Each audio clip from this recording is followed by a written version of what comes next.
Hello hello hello hello hello hello hello.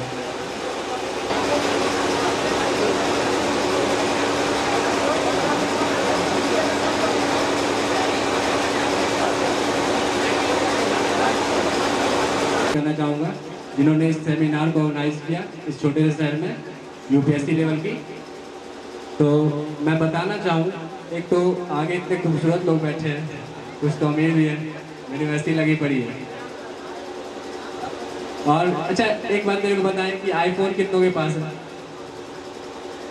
IPhone कितनों के पास है? हाथ उठाएं। अंकुल तो चाहिए होता है हम लोग को, तो ताली बजाते रहें। Thank you Amit sir. हम अपने सबसे पहले कार्यक्रम की तरफ बढ़ने से पहले मैं चाहूँगा कि सोनू सर, सबसे पहले मैं चाहूँगा कि लैंप लाइटिंग का कार्यक्रम किया जाए। और तो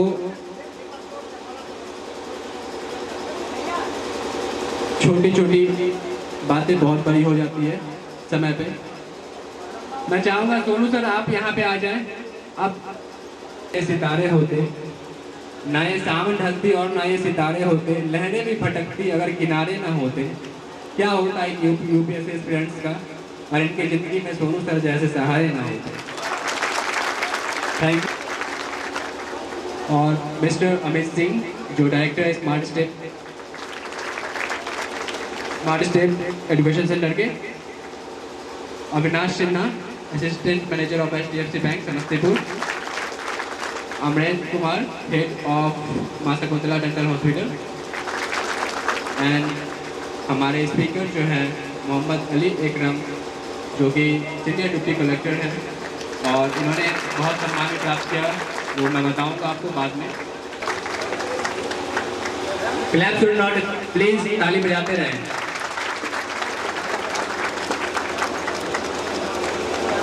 तालियों की गड़गड़ाहट होनी चाहिए।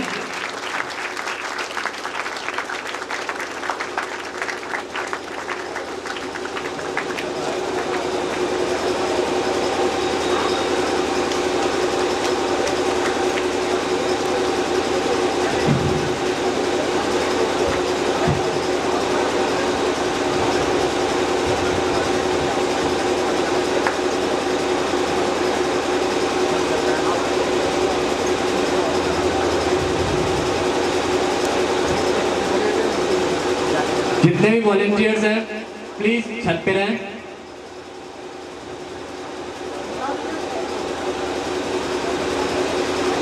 कभी भी किसी की भी जरूरत पड़ सकती है, बाहर हर जगह आ चुकी है।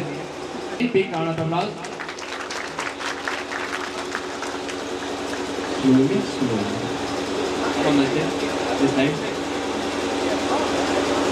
गोविंद जहाँ का भी और जल्दी से और स्टेज को खाली करें।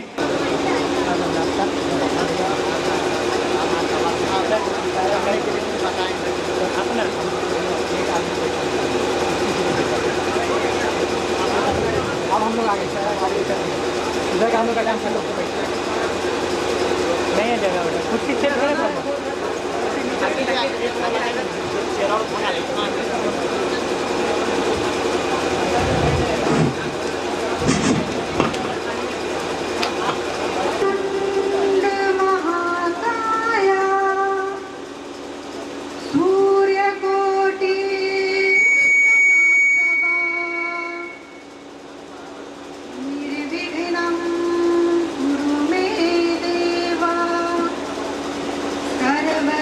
सर्वकार्येषु सर्वदा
पास हुआ, उसकी हाथ की गिरफ्त ढीली पड़ी तो एहसास हुआ, ये वही पल है जहाँ से मेरे को रास्ता बदलना। Thank you. अच्छा लगे तो ताली बजाएं, ना लगे फिर भी बजाएं, इसलिए मैं यहाँ खड़ा कर ली हूँ। और मैं बताना चाहूँगा हमारे अगले परफॉर्मर नहीं, मैं माइक्रोफिल्म के रिप्रेजेंटेटिव मिस्टर नीतीश सर को बुलाना चाहूँगा, जो please come on the stage सभी को मोटिवेट करेंगे और कुछ लाइनें बताएंगे। प्लीज़ जोरदार ताली फिर से। Thank you. Good afternoon all of you. अच्छा लगा इतनी गर्मी में आप लोग आए और इस सेमिनार का आनंद ले रहे हैं। आदरणीय अतिथिगण मोहम्मद आरिफ सर, राम प्रवेश सिंह सर, अमित सर, मोहम्मद अली अकरम जी, डॉक्टर अमरिंदर जी, मीनाल सिन्हा सर एवं यहाँ पे उपस्थित सभी श्रोतागण, मैं नीतीश कुमार मैग्रा हिल एजुकेशन की तरफ से और एक रोमा क्लासेस की तरफ से आप सभी लोगों का तहे दिल से स्वागत करता हूँ।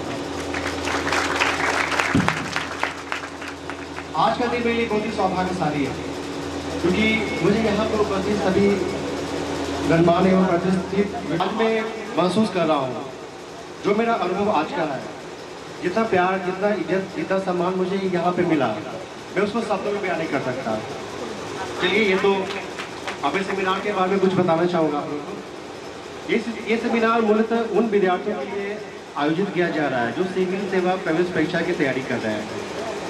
और जैसा कि आप लोग जानते हैं कि मैग्रा हिल एजुकेशन और रोमा क्लासेस, हम दोनों का शुरू से ये एक कोशिश रही है कि आप लोग के लिए सर्वोत्तम और सबसे बेस्ट योगदान दिया जाए।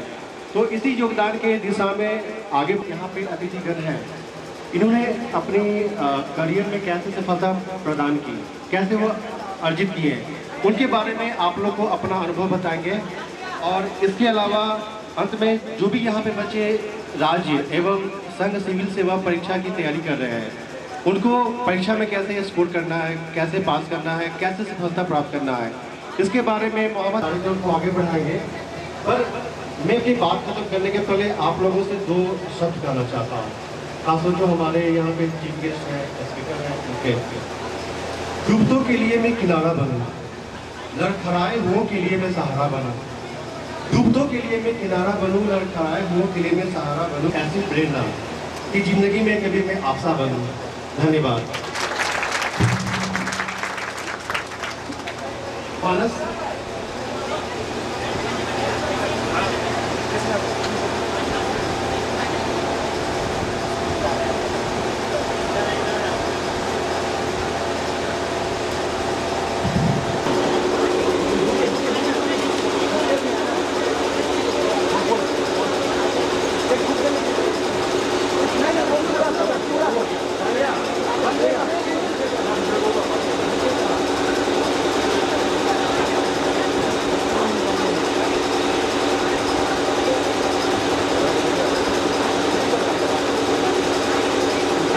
प्लीज आप लोग ताली बजाते रहें।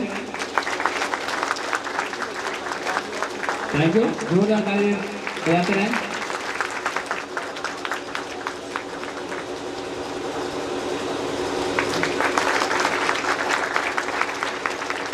Thank you sir. अब हमारे बीच मौजूद उनका स्वागत करेंगे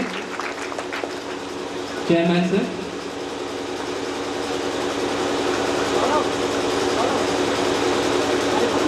प्लीज जोरदार ताली।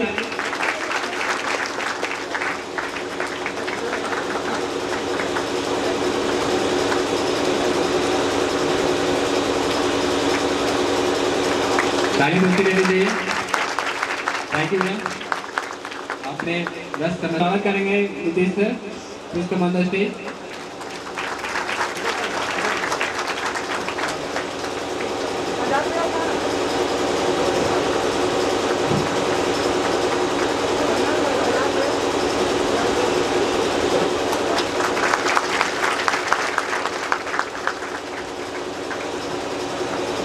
मैं बुलाना था स्टेज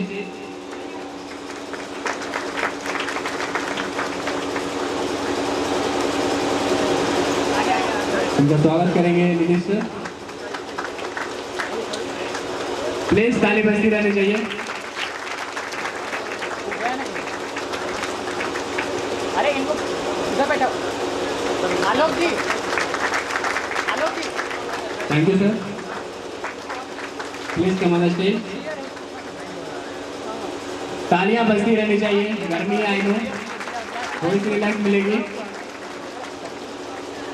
गरम और हो जाओगे।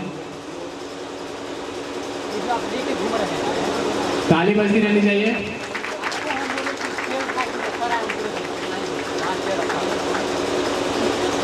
कैमरामैन रेडी रहे, मैं आ रहा हूँ बीच में कि नहीं। थैंक यू भैया। उनका स्वागत करेंगे अशरफ सर।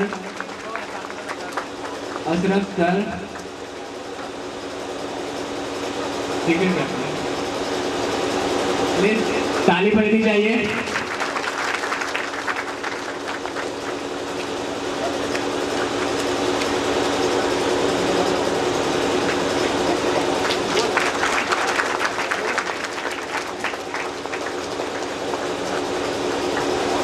अब हमारे बीच मौजूद होता है स्टेज। चेहरे की ललाट बताती है आदमी की उड़ान कितनी ऊंची है। और मैं बुलाना चाहेंगे बहुत लड़का सोनू सर को, प्लीज जोरदार ताली।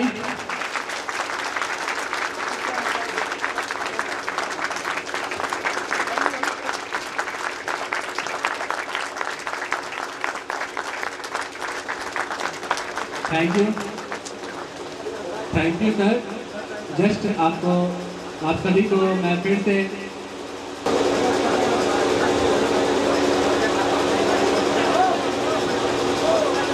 अब हमारे बीच, अच्छा anybody can guess what they have store for you? Anybody can guess? कोई गेस कर सकते हैं हम लोग ने क्या? ये दिलीप कुमार, प्लीज जोरदार ताली। और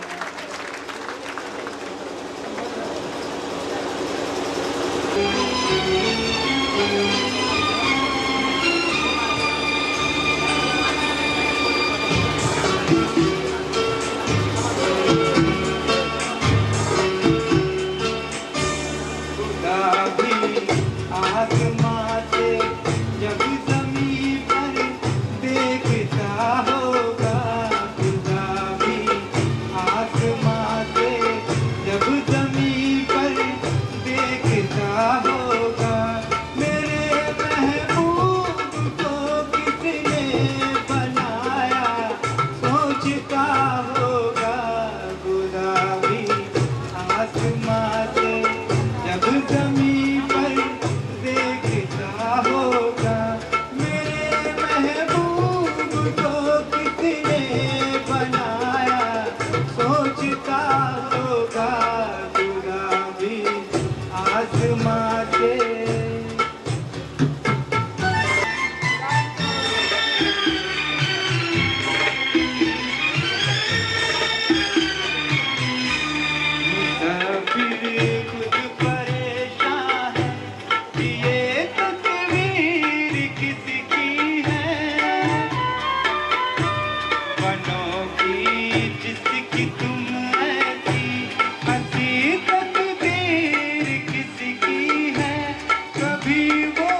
गुलाबी आसमां से जब जमी पर देखता होगा मेरे महबूब को किसने बनाया सोचता होगा गुलाबी आसमां से।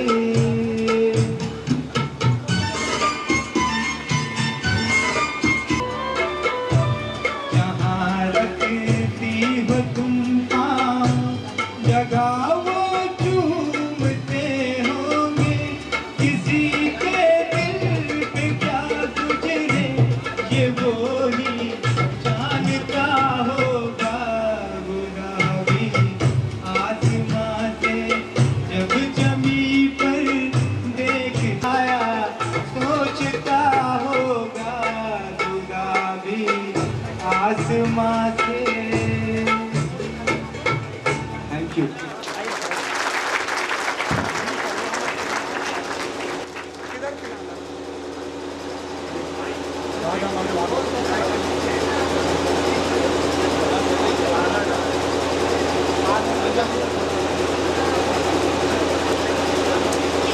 Good morning all of you.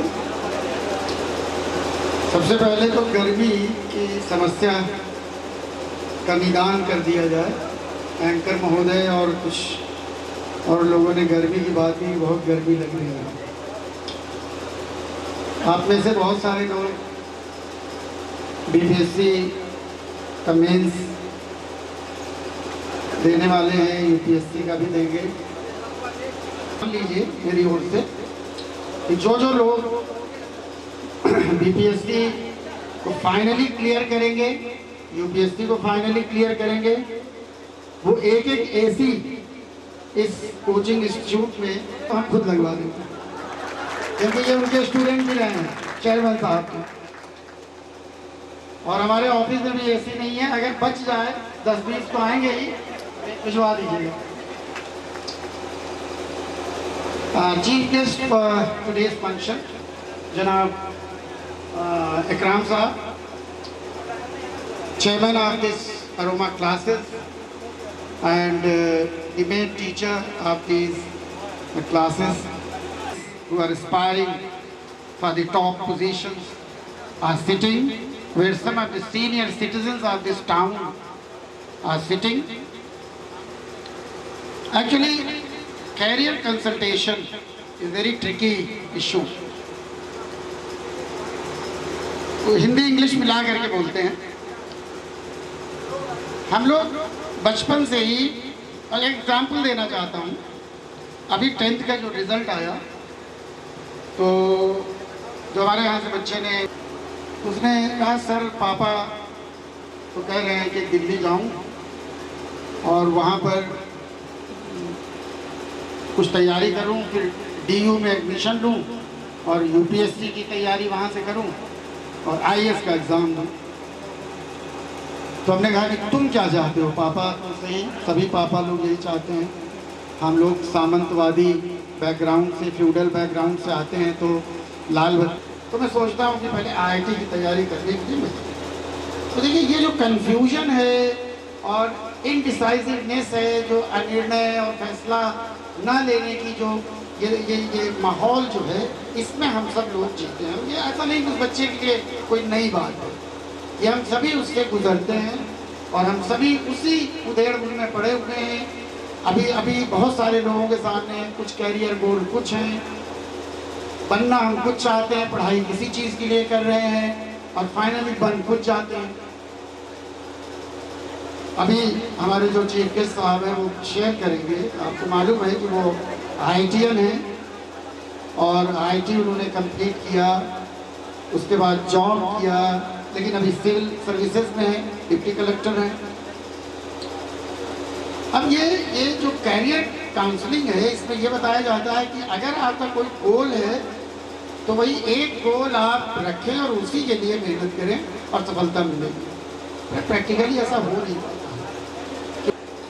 हर आदमी ऑफिसर बनना, अभी तो बहुत सारे कैरियर ऑप्शंस खुल गए हैं, बॉयज़ के लिए भी, गर्ल्स के लिए भी। सिर्फ आईआईटी मेडिकल तक दुनिया सीमित नहीं है। जैसे हम बच्चों को बताते हैं कि तुम्हारी दुनिया जो है सिर्फ आज़ाद चौक तक नहीं है, अभी दुनिया बहुत बड़ी है, बहुत एक्सपीरियंसेस होंगे, बहुत अनुभव होंगे, इसी में तुम लोग डूबते उतराते रहते हो, ऐसा नहीं है। तो छोटे बेटे ने कहा नहीं, मुझे मेडिकल और IIT में नहीं जाना। उसने एक नई बात बताई, तुमने हम लोगों ने वो सोचा भी नहीं था, कल्पना में भी नहीं था, और वैसा माहौल भी नहीं था, किसी को जानते नहीं। उसने कहा मैं पायलट बनूंगा। पायलट बनने की बात वैसे बहुत अच्छे करते हैं, लेकिन एक्चुअली में पायलट स्कूल में एडमिशन लेना और मुश्किल होता है। हम लोगों ने बहुत डिस्करेज किया। फिर उसमें एक जो रिस्क का फैक्टर है, जो हम लोग रिस्क समझे एज ए पेरेंट्स, वो हमारे लिए रिस्क लगता है कि शायद इस लाइन में रिस्क है, वही बच्चे हैं, अभी को जहाज में उड़ने के लिए भेज दें, लेकिन उसके लिए वो रिस्क नहीं था, उसके लिए वो एडवेंचर था, शौक। उसने कहा बनेंगे तो यही बनेंगे।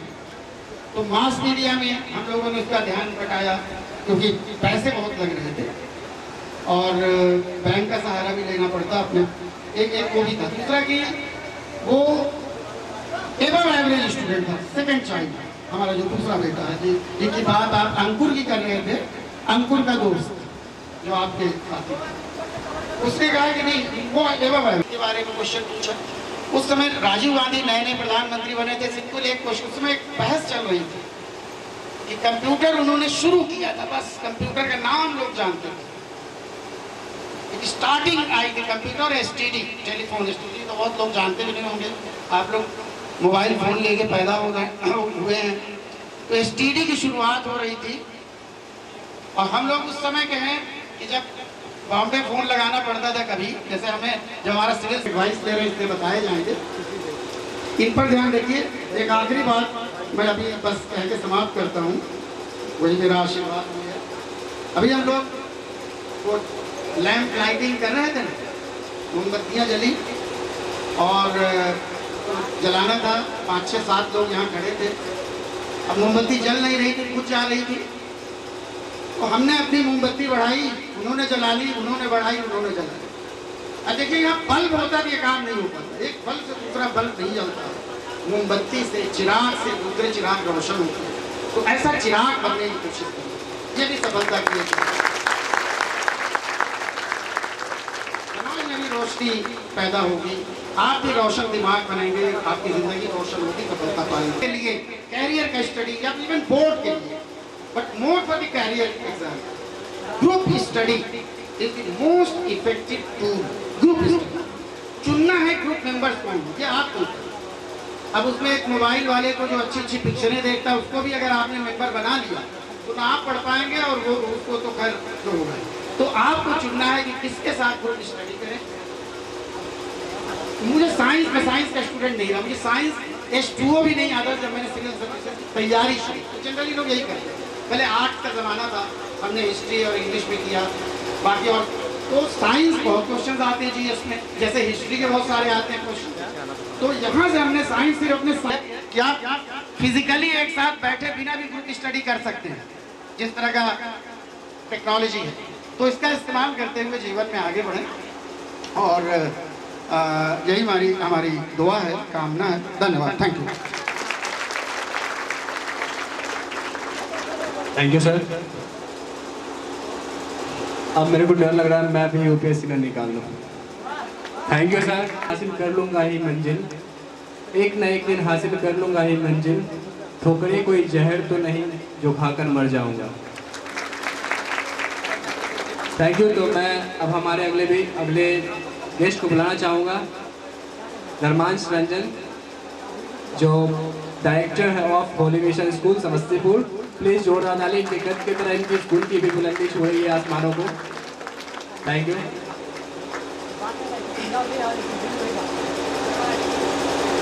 Respected guests और all examinee जो स्टूडेंट्स हैं, डिफरेंट एग्जामिनेशन के, आप सभी का स्वागत है यहाँ पे। हमारे सोनू सर को बहुत बहुत धन्यवाद जो हम लोग को बुलाए हुए हैं गेस्ट के रूप में। आप एक फोकस होना चाहिए कि जो कर रहे हैं उसको हम लोग पूरे तन मन और धन से उसी पे फोकस रहे। जैसे हमारा एक भाई यहाँ पे है गोविंद कुमार, वो भी तैयारी कर रहा है, लेकिन उसका ध्यान कहीं और रहता है। तो आप लोग पहले तो अपना लाइफ डिसिप्लिन टोटली क्या करने जा रहे हैं सर ऑलरेडी बता चुके हैं कि आप ग्रुप स्टडी कीजिए, फोकस रहिए टुवर्ड अपने गोल। जो भी एसएससी का तैयारी कर है, यूपीएससी और जो भी हमारे सोनू सर तैयारी करवाते हैं जिस चीज़ के एग्जामिनेशन का, उसके प्रति आप लोग सजग रहिए और आप लोग सही से बढ़िया गाइडेंस आपको समस्तीपुर में अभी कोई नहीं दे सकता है। तो सोनू सर के लिए एक बार जोरदार ताली देनी चाहिए। और इसी सब के साथ मेरा बात खत्म होता है। आगे और अच्छे अच्छे स्पीकर हैं, वो आपको बताएंगे। Thank you. थैंक यू भैया। वैसे हैप्पी बर्थडे, आज आपका जन्मदिन है, मेरे को पता था। जब से गिफ्ट देना बंद हुआ मैं भी बर्थडे में जाने लगा हूँ। तो जो एक अवर योजना पदाधिकारी है समस्तीपुर के, प्लीज जोरदार ताली से स्वागत किया जाए। Most respectable chief guests and all guests and dear students, I am really very glad to see you in a large number in your coaching institute. This is my first time in your town. You may call it, this is my maiden speech in your town. First of all, your Lux coaching, that is the coaching of ISC. He invited me and Madam IPS on the occasion of Youth National Day. There I went and that was my first speech. But such coaching, aroma classes. मैं अब हिंदी में आता हूँ, हिंदी में बोलता हूँ। हिंदी हमारी राष्ट्रभाषा है, भी ज़्यादा समझेंगे। खास करके जब मैं तैयारी करने वाले बच्चे को देखता हूँ तो मुझे लगता है कि विद्यार्थी हमारे देश के साधारण जीव नहीं है, वो हमारे देश के भविष्य है। चूंकि हमारा देश लोकतंत्र है, लोकतंत्र में हर व्यक्ति की भूमिका है और उसमें आपको एक बड़ी सजीव और सजग भूमिका अदा करना है। इसलिए आप साधारण नहीं है, आप बहुत ही इम्पोर्टेंट है, बहुत महत्वपूर्ण है। मैं आपको अपने जीवन का कुछ अनुभव सुनाने आया हूँ। लगा कि मैं खेती में मुझे रुचि नहीं है, तब मैंने पढ़ना शुरू किया। And for your best information, प्रतिदिन मैं ईश्वर से प्रार्थना करता था कि हे भगवान मुझे 540 अंक दो, लेकिन फर्स्ट डिवीजन दो। और मैं बड़ी मेहनत किया। सच बात है कि अगर आपको अल्लाह में भरोसा है, भगवान में भरोसा है, और उतना ही भरोसा अगर आप अपने में करते हैं तो आपको कोई रोक नहीं सकता है। मैं एक फिल्म देखा था, मैं बहुत फिल्म देखा हूँ, उसमें की एक बात हमको याद पड़ी उस जमाने की कि फानुस बनकर जिसकी हिफाजत हवा करे, फानुस बनकर जिसकी हिफाजत हवा करे, और वो समा क्या बुझे जिसको रोशन खुदा करे। क्रम में जब पढ़ाई में मेरी मन लगी तो मेरी दुनिया बदल गई। मैं बाल विवाह का शिकार था। बाल विवाह, आप लोग हंस रहे हैं सुनकर।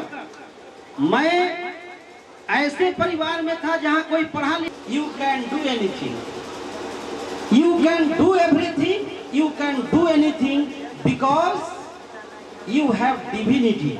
आपके पास देवत्व है, आप परम पिता परमेश्वर की संतान हैं, आप परमात्मा की अंश आत्मा है। उन्होंने आपको राजकुमार बनाया है, राजकुमारी बनाया है, और आप सड़े गले विचार का अनुसरण करके अपनी जिंदगी को विकलांग बना लेते हैं। ऐसा नहीं होना चाहिए। आपके लिए ये इंफॉर्मेशन है कि जब मुझे बिहार लोक सेवा आयोग की सबऑर्डिनेट एग्जामिनेशन में सफलता मिली, सारे लोग को आश्चर्य हुआ, क्योंकि मैं ट्यूशन पढ़ाया करता था, मैं तैयारी बहुत कम करता था। लेकिन जिस जमाने में लोग एनसीईआरटी किताब, मैं एनसीईआरटी को रगड़ चुका था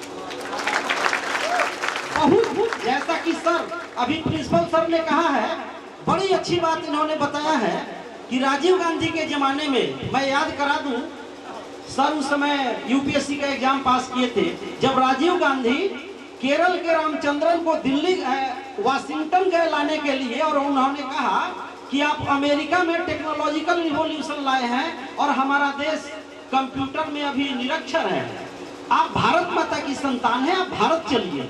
और आज जो आप देख रहे हैं राजीव गांधी की देन, भले ही कंप्यूटर का आविष्कार चार्ल्स बैबेज ने किया, उन्हें हम पितामह या पिता कहें, लेकिन हमारे देश में कंप्यूटर लाने का श्रेय राजीव गांधी जी को जाता है। आप तैयारी कर रहे हैं, आज तो युग बदला हुआ है, आप इस तरह के टेक्नोलॉजी के एज में जी रहे हैं। मेरा गृह टाउन है मोतिहारी में, मैं कुछ दोस्तों का संगति किया, सबके सब तैयारी किए और 20 दोस्त थे और 20 के 20 पास कर गए। ये ग्रुप स्टडी का कमाल था। और आज देखिए हम लोग की संगति में, मेरे संगति में अब पर सर पहले पास किए थे, लेकिन इनकी मेधा कितनी मजबूत थी कि हमारे डिपार्टमेंट में 2 महीना 1 महीना भी शायद नहीं रहे और बिहार सरकार सर को डिप्टी कलेक्टर बना दिया।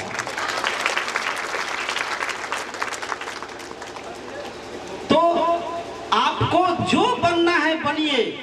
प्रिंसिपल सर ने एक बात कहा है, आप लोग को ध्यान होगा, आपको जो बनना है बनिए, पीसीएस करना है, आईएएस करना है, जो बनना है बनिए, लेकिन एक अच्छा इंसान जरूर बनिए। क्योंकि हमारे देश में नहीं पूरे विश्व में अच्छे इंसान की कमी है। आप सोचेंगे ये अच्छा इंसान क्या है, तो वह इंसान जो दूसरे को अपने समान समझता है वही अच्छा इंसान है। बाकी जो दूसरे को नीचा दिखाता है चाहे किसी भी आधार पर, वह बेकार इंसान है और इस सभ्यता के लिए खतरा है। ऐसा इंसान नहीं बनिए। आज देख रहे हैं, बुझा सके जमाने से जो नफरत की चिराग, बुझा सके जमाने से जो नफरत की चिराग, हे खुदा मेरे हिंद में तू आलम पनाह पैदा कर। बुझा सके जमाने से जो नफरत की चिराग, हे खुदा मेरे हिंद में तू आलम पनाह पैदा कर। मेरा हिंद और पूरी दुनिया तबाही के दौर से गुजर रहा है, हो सके तो नया विवेकानंद पैदा कर। अब मैं अपने वाणी को विराम देता हूं। अलविदा मेरे दोस्त, अलविदा मेरे दोस्त। ये पैगाम याद रखना, हम आपसे यही मिले थे, मेरा सलाम याद रखना। मिलने वाली मिलेगी, बाहर जाना पड़ेगा आपको। तो इन सबों के बीच में बताना चाहूँगा कि हमारे बीच मौजूद अली अकरम सर, जिनके बारे में तारीफ मैं करूँगा थोड़ी देर में, तो प्लीज़ जोरदार तालियां फिर से। और अभिनव सर, सोनू सर के लिए जो अरोमा क्लास को चलाते हैं, जिनकी वजह से ये आज सेमिनार हो पाया है, प्लीज़ उनके प्लीज़ जोरदार ताली।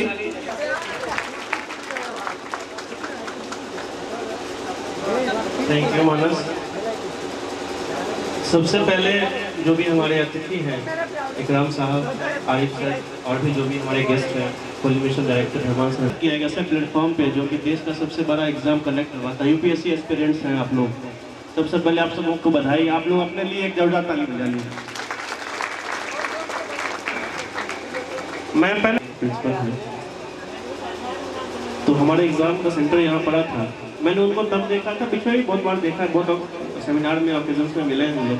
सर जितने हैंडसम उस समय लग रहे थे, आज भी वैसे ही लग रहे हैं। और जो उनका दमदार आवाज़ है और जो उनका मोटिवेशन है, आज मैं बहुत प्रभावित हुआ सर से, क्योंकि मेरे काम उन्होंने आसान कर दिया। आधे से ज़्यादा बात उन्होंने कह दी। इसका मतलब है कि जिन्होंने बातें हो, उनका शौक हो, लेकिन जो लगन है उसके पीछे, वो बहुत इम्पोर्टेंट है। जो लक्ष्य आप लोग डिसाइड करेंगे अपने जीवन में, वो महत्वपूर्ण है। सभी लोग आए, आगे भी लोग आएंगे। मैं विशेष रूप से धन्यवाद देना चाहता हूँ इकराम साहब का, सीनियर डिप्टी कलेक्टर। अभी हम लोग गौरवान्वित हैं कि वो समस्तीपुर में प्रोबेशन पे हैं। बहुत बहुत धन्यवाद सर। सबों ने सक्सेस की बातें करी, सक्सेस, सफलता। आप सब अगर चयनित हो जाते हैं तो ये आपसे ज़्यादा खुशी हम सबों की होगी, सोनू सर की होगी, अरोमा क्लासेस से भी समस्तीपुर की होगी। लेकिन मैं फेल्योर्स की बात करता हूँ। सक्सेस की बात तो आप समझ गए, अब फेल्योर्स की बात। तो जो सक्सेस हम एट लास्ट पाते हैं, प्लीज जोड़ा ताली।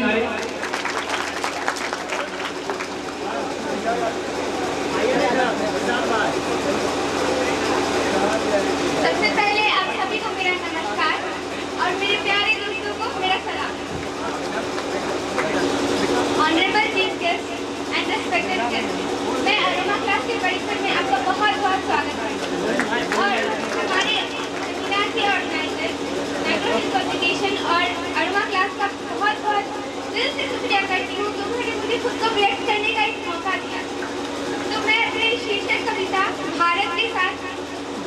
आगे बढ़ूंगी और चाहूंगी कि आप लोग इसे सुनें।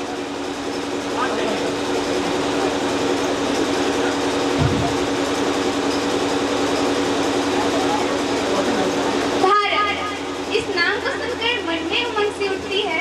स्फूर्ति, प्रगति और सुनहरी हरियाली हर जगह दिखने लगती है। भारत उठती है, स्फूर्ति, प्रगति और सुनहरी हरियाली हर जगह बिखरी लगती है। नृत्य हो या संगीत, भारतीय जादू सा दुनिया पर छा रहा। कला की यह राह भी भारत को एक अनमोल हीरा बना रहा। शिक्षण में भी आज हमें हमारा अतीत याद आ रहा। प्रशासन हो या राजनीति विज्ञान, चाणक्य ही परचम फहरा रहा। स्त्रियों ने कई परेशानियां और शोषण की पीड़ा है सही, पर इस बार स्वयं सीता जी लक्ष्मण रेखा है खींचते। इस भारत में द्रौपदी भी ऐसे रूप में है दिख रही, अब स्वयं कृष्ण बनकर वह अपने सम्मान को है जीत रही। आयुर्वेद और योग का अब महत्व लौटकर आया है, हमारी इस धरा को सर्वश्रेष्ठ बनाया है। वेदों और उपनिषदों का अब महत्व हमने जाना है, बस अब स्वदेशी तत्वों को हमें फिर से अमल में लाना है। भारत की यह अनोखी संस्कृति जो अनेकता की एकता दिखाती है, हमारी यह संस्कृति ही भारत को एक सोने की चिड़िया बताती है। मॉडर्नाइजेशन के नाम पर अपनी संस्कृति से जो छूट रहे थे हम, शायद यही कारण है कि पिछड़ रहे हैं। अब आंखों से पट्टी हटी है तो अग्रसर होंगे हम। सोशल मीडिया बहुत हुआ यारो, सोशल मीडिया बहुत हुआ यारो। अब वास्तविकता में दोस्ती निभाएंगे, केवल 2 दिन का त्योहार नहीं, पूरे साल भारत का मान बढ़ाएंगे। सरहद पर का जुनून कैसे हम शहरों की गलियों में लाते हैं, सरहद पर का जुनून कैसे हम शहरों की गलियों में लाते हैं। युवा शक्ति को तो प्रोत्साहन दे दिया, पर कैसे हम उन्हें उनके कर्मों की दिशा दिखाते हैं। संस्कृत को अंग्रेजी में डेड लैंग्वेज कहकर डाल दिया, आज उन्होंने अपने पाठ्यक्रम में उसे फिर से लाकर डाल दिया। वे कहते थे कि एस्ट्रोनॉमी में भारतीय पीछे दिखते हैं, वे कहते थे कि एस्ट्रोनॉमी में भारतीय पीछे दिखते हैं। अरे सुन लो ऐसा कहने वालों, नासा में सबसे अधिक भारतीय ही दिखते हैं। आज विश्व को भेदभाव का एंटीडोट बनाना है। धन्यवाद। Please come on the stage. आपका नाम मैं भूल जाता बार बार, पता नहीं मेरे को याद क्यों नहीं रहता। समीर, प्लीज जोरदार ताली समीर के लिए।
कार मात कला आना मेरी झुकी थी पलकों के सिवा दिल का ठिकाना और जज्बा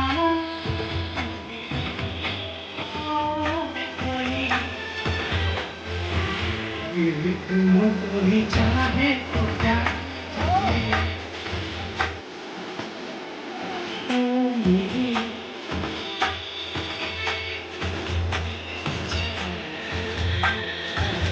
चैन आए मेरे दिल को दुआ कीजिए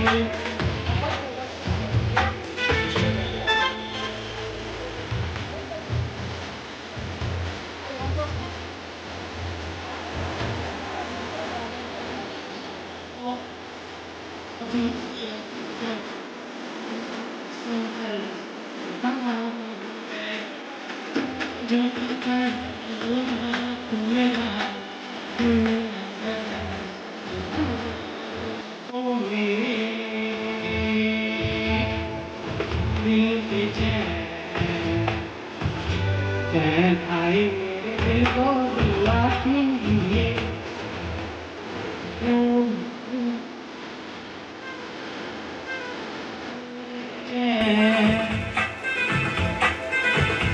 मेरे दिल की चैन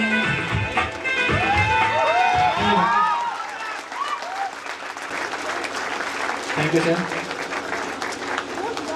thank you first of all very very very huge thank you. सबसे पहले तो मैं यहाँ पे बैठे जितने भी गणमान्य अतिथि हैं सबका नमस्कार करना चाहूँगा, सबका सम्मान करना चाहूँगा। इनके लिए पहली बार एक बार तालियां होंगी। मैं बहुत नर्वस हूँ सीरियसली। मेरे पैर कांप रहे हैं, पल्स 150 होगा, सर घूम रहा है, फिर भी यहाँ पे खड़ा हूँ आप लोगों के सामने कुछ बोलने के लिए।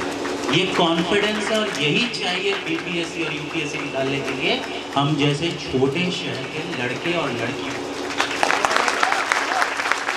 और कुछ नहीं चाहिए, जज्बा तो हम में भरपूर होता है कि नहीं? तो बस एक चीज चाहिए, वो है सही मार्गदर्शन, जो छोटे शहर में मिलना थोड़ा मुश्किल होता है। यहाँ पे मैंने सुना कि यहाँ पे यूपीएससी और बीपीएससी कुछ करना चाहिए और फिर पता है कि क्या अच्छा हो सकता है। तो वापस वही लाल बत्ती वाली घंटा हो चुका है। इस बार इसलिए करना, यही मोटिवेशन था कि 4 साल की असफलता के बावजूद भी मैं लगा रहा, वरना बीच में कई लोग रास्ता छोड़ के वापस जा चुके थे इस फील्ड में। बहुत सारे लोग हमारे साथ निकले थे कि यूपीएससी करते, बीपीएससी करते, और वो सारे लोग ज़्यादातर का निकल गया। कुछ लोग वापस चले गए टेक्निकल बैकग्राउंड फील्ड में और कुछ लोग बड़े ज़बरदस्त डिप्रेशन में हैं। मैं एक चीज़ जानता हूँ, जिनका नहीं हो पाया उनका मोटिवेशन क्लियर नहीं था। सबसे पहले आप अपना मोटिवेशन डिसाइड कीजिए कि क्या है, क्यों बनना चाहते हैं आप। मेरा मतलब वही था, वो सीता जैसी बहू, और कुछ नहीं। ठीक है, वो मतलब सीता जैसी बहू एग्जैक्ट नहीं, वो मोमेंट जो था कि यार हम कुछ अच्छा करें, ये चाहिए था बेसिकली। अभी 2 दिन पहले बाढ़ का जायजा लेने निकले थे, देखिए बहुत जगह बाढ़ लगा हुआ है। लोग त्राहिमाम, उन लोगों के लिए जो प्रशासन जो कुछ भी कर रहा है वो इतनी बुरी स्थिति में है। रोटी, चावल, अन्न, वस्त्र, यहाँ तक कि मेडिकल टीम के जो इसका मतलब ट्रेनिंग हो रही है कि भाई आपको जाना है वहाँ पे इलाज करना है, ये सब देख करके उनके लाइफ को बेहतर बनाने का जो काम कर रही है सेटिस्फैक्शन होता है। इसको छोड़ करके ये बेसिकली ये चीज़ है जिसके लिए हमको इस तरह आना था, तो ये मोटिवेशन क्लियर करता है। पैसा सबको पता है ना, 150 क्वेश्चन में अगर आप देखोगे एक क्वेश्चन के कितने ऑप्शंस होते हैं? बहुत सही। और नेगेटिव मार्किंग होती है, बस तो सबको पता ही है। इसमें सबसे इम्पोर्टेंट चीज़ है कि इसमें स्कोरिंग एरिया क्या है, कहाँ पे वर्क करा जाए कि नंबर आ जाए। तो आप देखिएगा कभी साइंस के क्वेश्चन हार्ड हो जाते हैं, कभी हिस्ट्री के क्वेश्चन हार्ड हो जाते हैं। जो एक क्वेश्चन वो कभी हार्ड नहीं होता, वो करंट अफेयर, जैसे सबसे कम लोग ध्यान देते हैं। करंट अफेयर के 30 क्वेश्चन होते हैं नेशनल स्टैंडर्ड के, और कम से कम 5 से 10 होते हैं जो बिहार के लिए स्पेसिफिक होते हैं। ये 40 क्वेश्चन अगर आपने अच्छे से तैयारी की है, तो जिस तरीके की भी आप मटेरियल डिसाइड कर रहे हो, चाहे वो इंटरनेट से हो, चाहे वो ग्रुप स्टडी से कर रहे हो, चाहे वो आप किसी बुक को ले लियो, दृष्टि IAS है, या आपके अरोमा क्लास वाले नहीं प्रोवाइड करते होंगे, या आप इंटरनेट पे देखते होंगे या यूट्यूब चैनल पे देखते होंगे, आई डोंट केयर कहाँ से कर रहे हैं, लेकिन अगर आप कर रहे हैं पिछले सिर्फ 6 से 8 महीने के करंट अफेयर और उसको लाइन बाय लाइन वाला, ये नहीं कि यूपीएससी टाइप पूछ रहे हैं कि उसके अंदर में क्या है, डिटेल की स्टेटमेंट है, इनमें से कौन कौन, तो बायोलॉजी पे अच्छे से ध्यान दीजिएगा। अब वापस आते हैं, 10 क्वेश्चन मैथ्स के होते हैं, वो बहुत ईजी होते हैं। पहले तो 56 और उससे पहले बीपीएससी उसमें डिफरेंशियल और इंटीग्रेशन और मैट्रिक्स पूछती थी, अब नहीं पूछती। अब वो कमर्शियल मैथमेटिक्स ही होता है, बस 5 ऑप्शन होते हैं, उससे डरिएगा नहीं। चौथा सबसे इम्पोर्टेंट पार्ट है वो है हिस्ट्री, इससे भी 30 क्वेश्चन होते हैं, 30 क्वेश्चन। ये हिस्ट्री के जो क्वेश्चन होते हैं उसमें 20+ मॉडर्न इंडिया से होते हैं। विपिन चंद्रा की किताब है, बेहतरीन किताब है, इसको अच्छे से पढ़ लीजिए, ज़्यादातर सवाल उसी से होते हैं, मैंने जहाँ तक देखा है। वो पहली बार में ही हो गया था मतलब, तो बाकी बनो पीटी 63 और 64 का मतलब नहीं रहा, वो एग्ज़ाम दिया नहीं मैंने, तो 60% की भी 64 में ये चीज़ें बहुत सारी थी इनमें कि भाई करंट मतलब सॉरी हिस्ट्री के क्वेश्चन बहुत ज़्यादा हैं। हिस्ट्री के क्वेश्चन में आपको मॉडर्न इंडिया के क्वेश्चन बहुत ज़्यादा है, ये चीज़ देखिए। 40 क्वेश्चन आपको पॉलिटी भी रहता है, इकोनॉमिक्स भी रहता है and at the same time geography भी रहता है, और इनके सवाल बहुत ईजी होते हैं। जैसे मैंने शुरू में बोला ना, मैं काफ़ी नर्वस हूँ, हर कोई नर्वस होता है इंटरव्यू रूम में जाके, लेकिन जो नर्वस ना सो करके कॉन्फिडेंस अगर प्रोजेक्ट करता है उस बोर्ड पे, उसको नंबर आता है। मुझे 120 में 100 नंबर आया, तो ठीक ठाक नंबर था मेरे हिसाब से। तो एट द सेम टाइम यही इंपॉर्टेंट है कि उसमें सिर्फ कॉन्फिडेंस बिल्डिंग है, उसमें आपका जानकारी नहीं टेस्ट होगा, उसमें बस ये पूछा जाएगा कि आप क्या जानते हैं आज के हाल का, के परिवेश के बारे में आपकी सोच कैसी है, और क्या आपकी सोच बैलेंस है या नहीं, एक तरफ हम बायस हैं या नहीं, अच्छे सामाजिक समरसता के साथ आगे बढ़ सकने वाले इंसान हैं या नहीं, सबका ख्याल रख सकने वाले इंसान हैं या नहीं, यही जानने की कोशिश करता है इंटरव्यू बोर्ड, और कुछ नहीं। आपकी जानकारी टेस्ट करने के लिए नहीं है। तो 3 चीज़ें जान लीजिएगा, इंटरव्यू में उनका कभी नहीं होता जिनको कुछ नहीं आता, और उनका भी कभी नहीं होता जिनको सब कुछ आता है। एक लड़का था, मतलब मामूर नाम है उनका, वो आए थे, वो भी IIT से थे, तो चेयरमैन साहब की बोर्ड में उनका इंटरव्यू था, तो चेयरमैन साहब ने पूछा कि आपकी सैलरी कितनी है, तो उनका उन्होंने सही उत्तर नहीं दिया, उन्होंने रिजेक्ट किया है। मतलब 40 नंबर से कम अगर इंटरव्यू में देते हैं, भले आप टॉप कर रहे हो ना, आप रिजेक्ट हो जाओगे। ये इंटरव्यू बोर्ड का मतलब एक तरीके से कह लीजिए कि उनका प्रेरोगेटिव है, और 40 से कम रेयर केस में देते हैं। रेयर क्या मतलब, 1-2 दे दिए, 2 दे दिए, उससे कम नहीं देते। 40 है या 30% से कम है, उन्होंने बताया 40 से कम है, तब मुझे पता चला, मुझे भी नहीं पता था कैसा होता है। तो ये सिचुएशन है। तो एट द सेम टाइम आपको बस कॉन्फिडेंस प्रोजेक्ट करना है और अच्छे से बनना है। ग्रुप स्टडी प्लीज़ बनाइएगा। सर जितने लोगों ने जो आप लोगों को बताया पढ़ने के लिए, मैंने कहीं पढ़ा था, शायद पता नहीं कौन सी, शायद पंचतंत्र में पढ़ा था या कहीं पढ़ा था, जिसमें एक बड़े अच्छा बात था कि एक स्टूडेंट जो है ना 4 जगहों से सीखता है, 25% सेल्फ स्टडी होता है, वो बहुत इंपॉर्टेंट है। ये अगर नहीं हुआ तो बाकी 3 चीज़ें बेकार है। और मैं चाहती हूँ कि मैं यूपीएससी एग्जाम क्रैक करूँ, तो सर मैं पूछना चाहती हूँ कि सबसे इम्पोर्टेंट आपने कहा कि करंट अफेयर्स है, तो करंट अफेयर्स के लिए न्यूज़पेपर बहुत इंपॉर्टेंट है। और सर तो स्टार्टिंग फेज में मेरी ये मतलब मैंने प्रिपरेशन स्टार्ट कर दी है, तो न्यूज़पेपर को कितना टाइम देना चाहिए? क्या आपके भी 3-4 घंटे लगते थे या आप 1-2 घंटे? मैं कट करके फाइल में लगाने वाला बंदा हूँ। अच्छा, ओके सर, थैंक यू। और जिन किसी को पूछना है प्रश्न वो प्लीज। सामूहिक सौदेबाजी मेरे को ऐसे पता चलेगा कि सब्जी की दुकान पे जाए, वहाँ पे 4 लोग बैठ हैं ना, सब्जी वाले का दाम तोड़ रहा है मोल भाव करके। असल में ये नहीं होता, ये श्रमिक और नियोक्ता के बीच में होने वाली जो सबको अफेक्ट करता हो, इस तरीके की सामूहिक सौदेबाजी होती है। अब इसको पढ़ने के लिए एक बार पढ़ लिया हम, पढ़ लेने के बाद एक्ट भले आपको याद नहीं हो कि 1 महीने है, 2 महीने है, 3 महीने, लेकिन जनरल परसेप्शन दिमाग में ज़रूर बनेगा कि ये होता है सामूहिक सौदेबाजी। फिर जब दोबारा 1 महीने ज़्यादा हो जाएगा ना, 1 हफ्ते बाद आप वापस उसको रिविजिट करेंगे ना, तो अभी 10% ही तैयारी हुई होगी, वो तो मुझे आता है। फिर वो समझ है उसका 75% बन जाएंगे, और चौथे बार आप आराम क्लास में पढ़ाने आ जाओगे सामूहिक सौदेबाजी।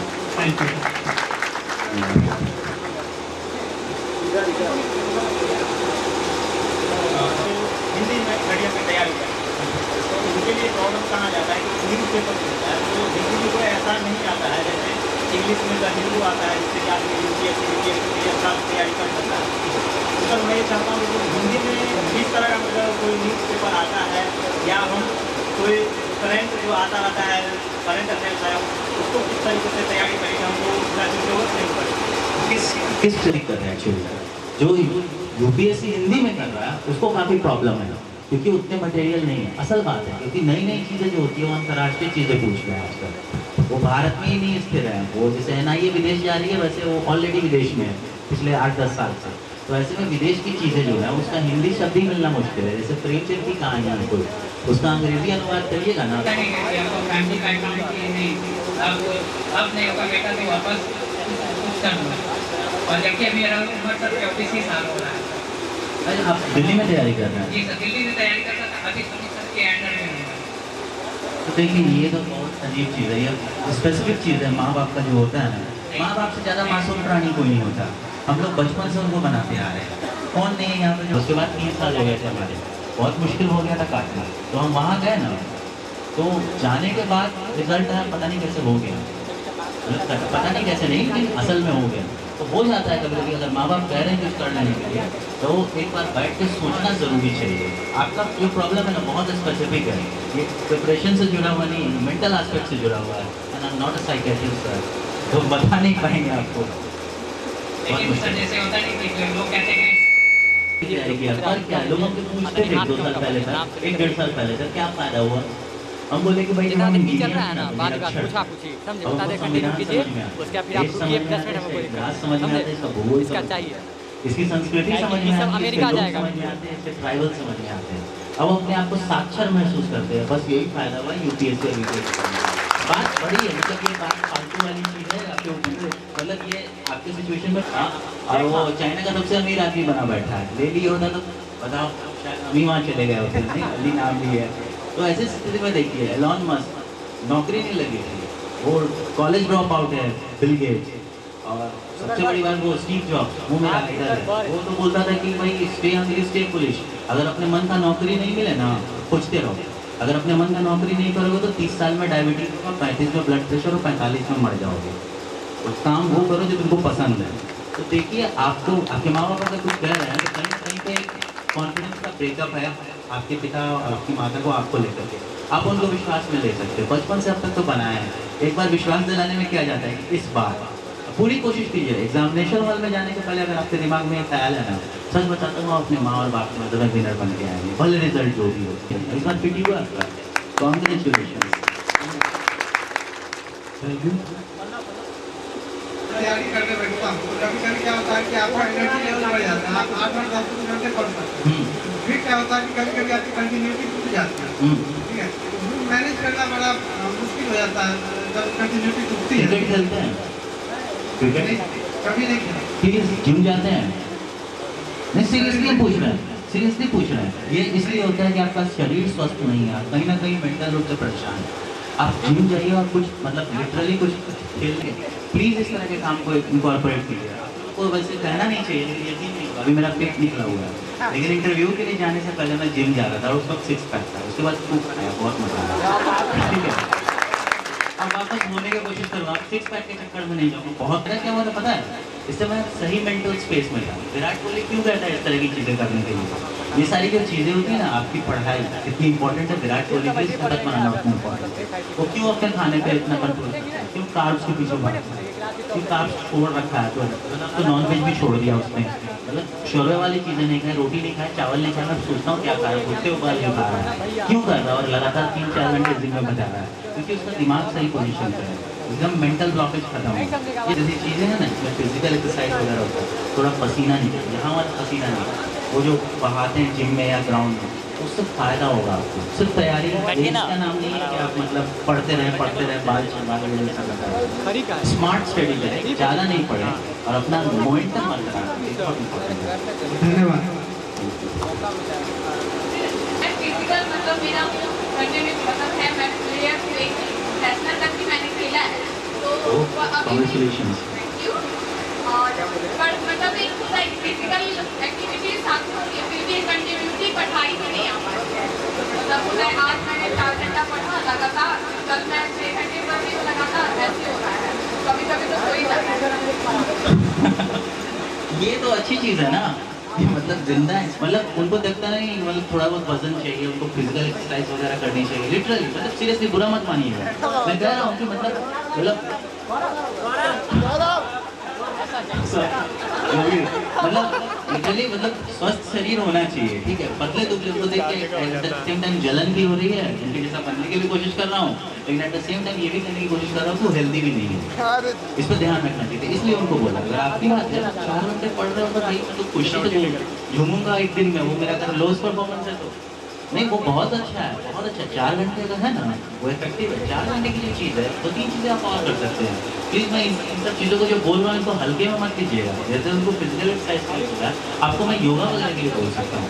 बहुत कौन सी चीज़ अनुलोम विलोम,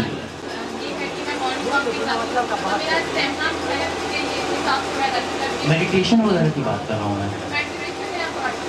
तो इस तरह की चीज़ें अगर आप करोगे ना तो दिमाग शांत रहेगा। इन सब चीज़ों को है ना 4 घंटे अगर आपका लोएस्ट है ना, बेस्ट है, यूपीएससी के लिए बेहतर है।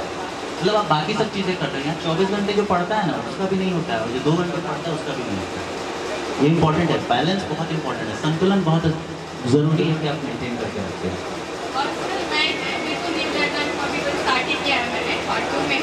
और ये करंट अफेयर्स की जो बात चल रही है, तो जैसे कि इसका तो मुझे एग्जाम देना नहीं है, अभी टाइम है, अभी अभी पार्ट 2 में है।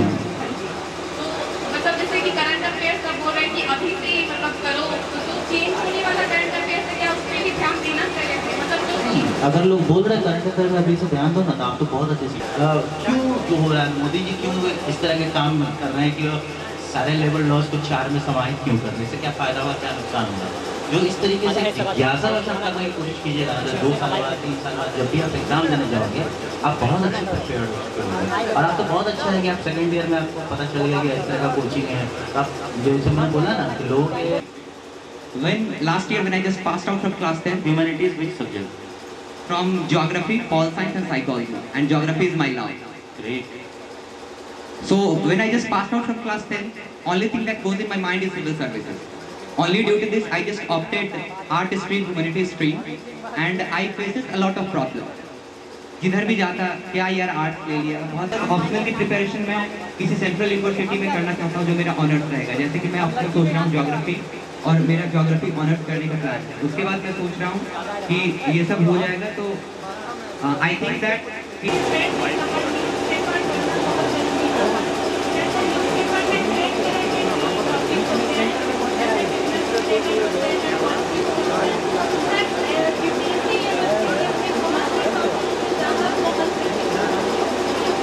जो टॉपिक करंट अफेयर के बारे में आप पूछना चाह रहे हैं मेंस के हिसाब से या पीटी के हिसाब से, दोनों दोनों तो मेंस के हिसाब से पहले बताना ज़्यादा आसान है। वो सबसे ज़्यादा जो रेलेवेंट हो वही एक अब 56, 59, 60, 62, 63 और 64 यूपीएससी का पीटी का क्वेश्चन पेपर देती है, और सिर्फ उसे करंट अफेयर सेक्शन को देती है, और उसके बाद आपको किसी से पूछने की जरूरत नहीं पड़ेगी कि क्या क्वेश्चन पेपर है।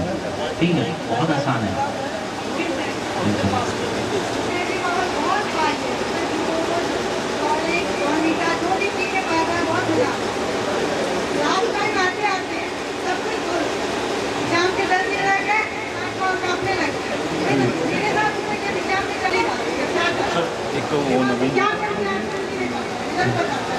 हाँ वही कर भी हुआ है अभी कि मैं बहुत तैयारी करके आया था, यहाँ पे आके इस तरह की सिचुएशन में ज़रूर आता है। मतलब ये इस तरीके से अपने आप को सोचना पड़ता है। तो जब इस तरह की सिचुएशन आ जाती है ना तो उसके बाद आपको रिवाइज करने में ज़्यादा टाइम नहीं लगता है। Revision revision and revision, that's the most important thing. और जब आपको इतनी बार पढ़ चुके होते हैं ना तो अगर आपको लग भी रहा है कि आप भूल गए हो ना तो एग्जाम में अपने आप आ जाता है, क्योंकि आप पढ़ते हो 50 क्वेश्चन, मान लो 100 क्वेश्चन की तैयारी करते गए, एग्जाम में पूछेंगे कितना ना तो मान। इसके लिए बहुत बहुत बहुत बहुत शुक्रिया, सम्मान देने के लिए यार इसीलिए निकालते हैं। आज ज़्यादा अच्छा लग रहा है, जिस दिन निकला तो उससे ज़्यादा अच्छा आज लग रहा है।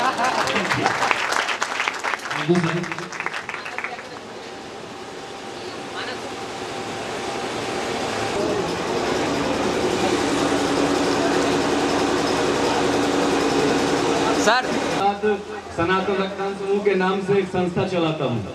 मैं 5 मिनट इस पे बताऊंगा। पहली बार एक अपरिचित व्यक्ति को रक्त की आवश्यकता 2014 में पड़ी थी। मेरा उनसे कोई जान पहचान नहीं है, पेशे से वो शिक्षक है। एक व्यक्ति ने मुझसे कहा कि बादल भैया अगर आप चाहिएगा ना तो आपका बहुत लोगों से जान पहचान है। उसकी वाइफ का डिलीवरी पुष्पा रानी के यहाँ होना था, बच्चा पेट में ही मर चुका था और ऑपरेशन सही समय से होकर उसको निकालना जरूरी था, नहीं तो माँ की जान को भी खतरा था। ब्लड ग्रुप मिल पा रहा था। मैं लगभग 100 घर में मेरा जनरेटर का लाइन था और 70-75 दुकानों में मेरा लाइन जनरेटर का था। मुझे लगता है कि मैक्सिमम घरों में और भोला टाकी चौक पर जितने भी लोग मिले होंगे, मैंने सबसे उनका ब्लड ग्रुप पूछा होगा। 90% लोगों को तो ब्लड ग्रुप ही नहीं पता है। ये बड़े दुर्भाग्य की बात है कि आप अपना सब कुछ जान रहे हो, आपका ब्लड ग्रुप ही आपको नहीं पता है। आप बताओ, कभी परेशानी अगर आपके खुद के घर में हो जाए तो फिर आप तो बगले झांकते रह जाओगे। आपको पता ही नहीं होगा कि आपके घर में जो ब्लड ग्रुप है का क्या ब्लड ग्रुप है। हम उनकी मदद, हम खुद अपनी माँ की मदद कर सकते हैं, हम अपने बहन भाइयों की मदद कर सकते हैं। उस समय मैंने जब अधिकतर लोगों से जब ये बात पूछा, लोगों ने बताया कि मेरे को तो पता ही नहीं है मेरा ब्लड ग्रुप क्या है। किसी ने जेब से लाइसेंस निकाला तो उस पर देख के बताया, तो मैक्सिमम लोगों ने नहीं बताया। मैं व्हाट्सएप ग्रुप से जुड़ा हुआ था, एक व्हाट्सएप ग्रुप में मैंने हर ग्रुप में फिर वो पोस्ट डाला। उस वक्त मैं सोशल मीडिया फेसबुक पे कम एक्टिव हुआ करता था। फिर मुझे एक व्यक्ति ने पटना के मुकेश सिसारिया का नंबर दिया, जो आज के डेट में हमारे, उनका नंबर मुझे मिला। और कहीं बाहर का रहने वाला व्यक्ति जो यहाँ HDFC बैंक में कार्यरत था, उनका नंबर उनके पास था और वो व्यक्ति बात करके ब्लड डोनेशन करने डॉक्टर पुष्पा रानी के यहाँ पहुंचा। मैं भी वहां गया, सारी प्रक्रिया हो गई। वो जो हमारे मित्र की वाइफ थी, उनकी जान बची, उनको ब्लड चढ़ गया।